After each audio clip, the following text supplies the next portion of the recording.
किसी बारे में बात करते हैं। इसके बाद आती है कंस्ट्रक्शन प्रॉपर्टी की बात। कंस्ट्रक्शन प्रॉपर्टी में क्या है कि अब बात करते हैं बेस्ड ऑन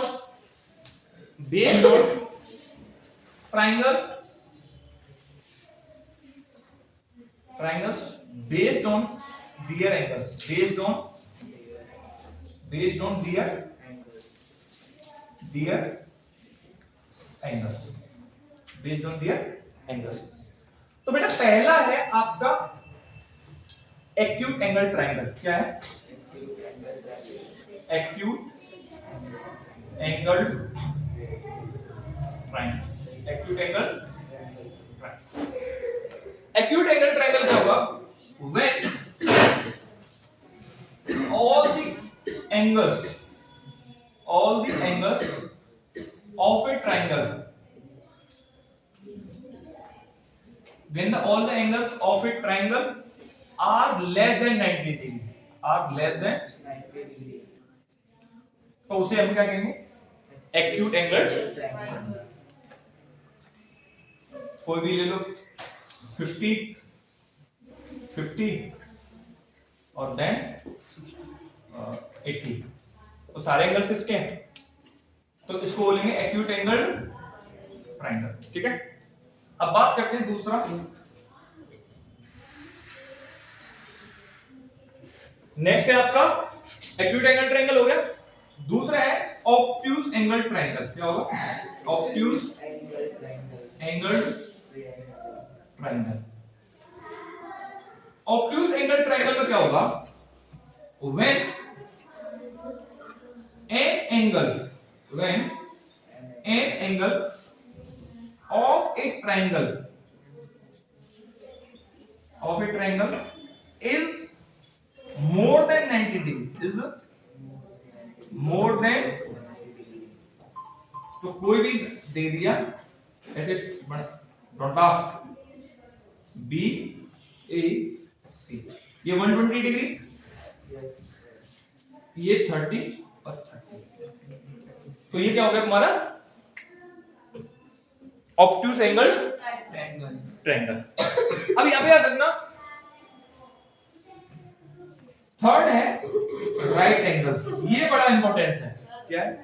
हाँ बेटा, इसमें दो साइड तो छोटी है ना, 90 छोटी है, तो 90 छोटी है, क्या होगा? More than 90। एक साइड लिखा है ना, मैं एन एंगल, एक एंगल, ना कि सारे एंगल। एक एंगल अगर 90 से ज्यादा है तो उसी को क्या कहेंगे हम? Obtuse angle triangle. बेटा अब तुम्हारे लिए राइट बड़ा इंपॉर्टेंट पार्ट है। राइट सबके लिए जो राइट एंगल ट्रायंगल है वो बहुत ज्यादा एग्जाम्स में, हमारे हायर एग्जाम्स में भी जो होते हैं, जो कॉम्पिटिटिव एग्जाम्स होते हैं, वहां भी क्वेश्चन पूछा जाता है। मतलब 7th 8th 9th 10th इन तीनों बेटा ये हर बार पूछा जाएगा। राइट एंगल को अच्छे से समझ लेना, राइट एंगल की property 7th 8th 9th 10th ये तीनों में होगा, मैं पहले बता दिया, तो इसलिए मैं अच्छे से डिफाइन करूंगा, बहुत अच्छे समझना। थर्ड है राइट एंगल ट्रायंगल। क्या है? Right angle triangle. तो राइट एंगल ट्रायंगल क्या होता है? when an angle of a triangle is proper 90 degree, proper 90 degree, या सिंबल ऑफ 90 डिग्री बात करें, सिंबल ऑफ 90 डिग्री, तो बेटा कभी ऐसा उल्टा है जैसे घुमा देते हैं, तो इसी को हम कहते हैं सिंबल ऑफ 90 डिग्री। सौरभ बेटा concept symbol of 90 degree clear हो गया।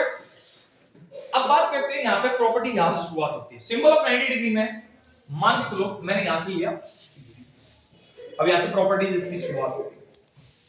ठीक है, ए बी एंड सी, तो 90 डिग्री का एंगल यहां पड़ेगा, तो मतलब एंगल किस पे बना हुआ है? ए पर, तो angle A is equal to 90 degree. अब सुनना है बच्चों, जो जहां 90 डिग्री का एंगल बनता है उसको हम क्या कहते हैं? उसको बेटा हम कहते हैं परपेंडिकुलर। क्या कहते हैं? परपेंडिकुलर। पहला परपेंडिकुलर भी कह सकते हैं, दूसरा उसे क्या कह सकते हैं, एल्टीट्यूड, और तीसरा हाइट। हाँ बेटा, हाइट आता है, परपेंडिकुलर आता है, एल्टीट्यूड हमारी बुक में बेटा चैप्टर पढ़ने से पढ़ते हो, मैम ने तो वो क्वेश्चन ही दिया।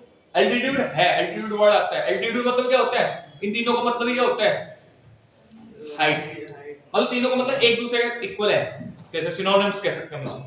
क्लियर हो गया बेटा? इसके जो जस्ट नीचे वाला जो पार्ट होगा उसको कहेंगे बेटा बेस। क्या बोलेंगे? क्या बोलेंगे? क्या बोलेंगे? बेस। बेस अगर आपका है तो जिसके नीचे वाला क्या होगा, बेस, और उसके जस्ट सामने वाले को हम क्या कहेंगे, हाइपोटेन्यूज, मतलब हाइपोटेन्यूज, हाइपोटेन्यूज कहते हैं, हाइपोटेन्यूज। क्लियर हो गया? हाइपोटेन्यूज के बाद में यहां तक क्लियर हो गया कोई डर? अब इसकी प्रॉपर्टी के बारे में अच्छे से समझिए। प्रॉपर्टी नंबर 1 क्या है? प्रॉपर्टी नंबर 1 कहती है कि हाइपोटेन्यूज का स्क्वायर, किसका? हाइपोटेन्यूज का स्क्वायर बराबर होगा परपेंडिकुलर के स्क्वायर प्लस बेस के स्क्वायर के बराबर।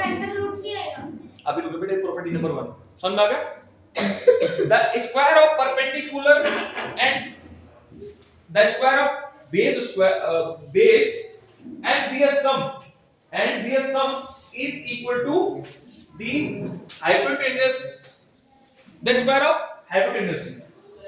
समझ में आ गया क्या बोला? the square of perpendicular and the square of base and their sum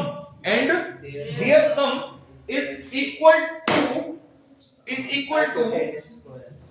square of hypotenuse। Clear हुआ?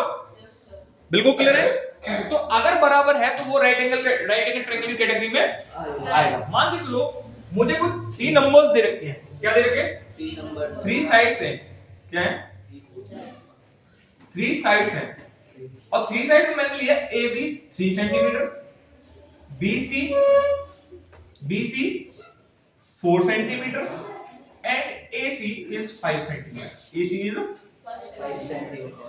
अब ये बताना है कि ये जो 3 साइड दे रखी हैं, ये तीनों साइड एक राइट एंगल ट्रायंगल कंस्ट्रक्ट करेंगी या नहीं? अगर राइट एंगल ट्रायंगल कंस्ट्रक्ट करेंगी तो ये तो प्रॉपर्टी ये बराबर होनी चाहिए, जो प्रॉपर्टी बताइए।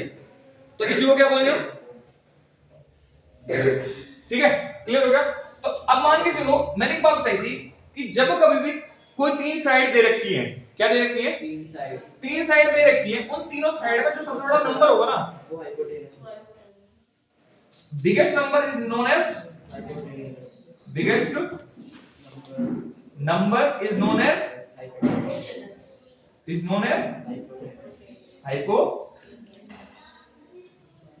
हाइपोटेन्यूज। अब हाइपोटेन्यूज में क्या हो गया? 5, h 5 हो गया। अब जब तुम्हें h मिल गया, चाहे तुम p या b कोई सा भी ले लो, p किसी को मान लो या b किसी को मान लो, तुम्हारे ऊपर डिपेंड करता है। तो मैंने मान के चलो p मान लिया मैंने इसको 4 को, और b मान लिया 3 को। ठीक है, पहला क्वेश्चन क्लियर हो रहा है? टाइप ऐसे क्वेश्चन पूछे जाएंगे सिर्फ। तो मैंने h की जगह 5 का लिख दिया, 5 का स्क्वायर। अब मैं लिख रहा 4 का स्क्वायर, p मैंने 4 माना और b कितना माना? 3।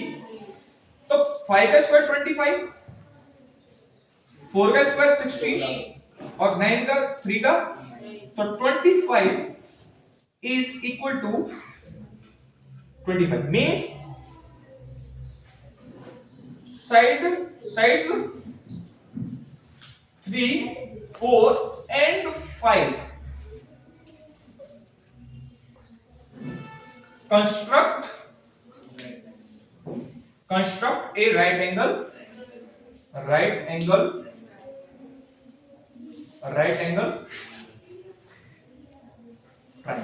Construct right angle type. Property number 1 clear हो गई?